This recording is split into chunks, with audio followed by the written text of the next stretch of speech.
What's up, YouTube? Welcome to another Trail Dogs Tuesday. We got Chris's buggy here. We're going to show you guys how to install some lights.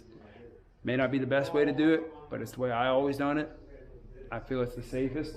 So what we do here, what we got going on here is we're going to mount them. They're not going to be like that, but we're going to mount them similar to like a little cross beam right here, to where we get some throw action on the sides, to where when we go around the curves in the mountains, it throws light to each side of the tires as well, to where we can see a lot more of a degree of angles.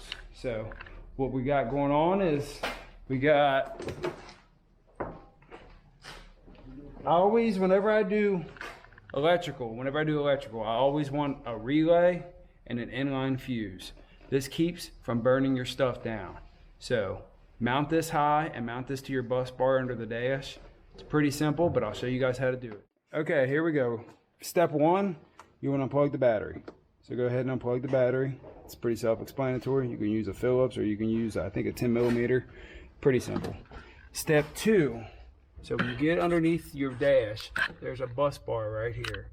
I got the test light hooked up to the negative, and what you want to do is you want to make sure you're not on the always hot.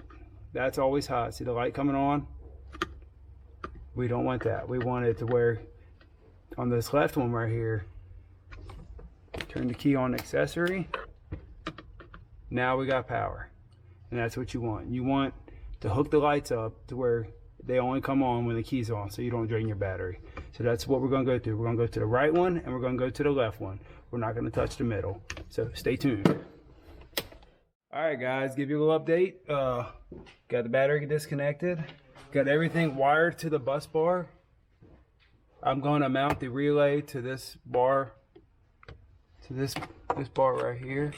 I'm going to mount the relay right there. Keep it as high as possible.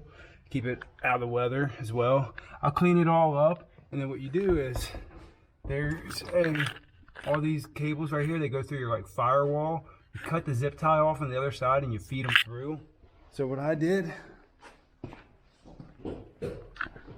is there it goes. It's fed through right there. Right there, it's fed through. And then I'll run it through the thing, and it's almost like a spot that's made to go right through here. Your spot on your front end of your radiator to run the lights. So I'll go ahead and clean all this wiring up and get it all seated together and sealed up correctly with some shrink wrap and stuff on it, and update you guys here in a second. Give me a minute. All right, guys, went ahead and got everything wired up.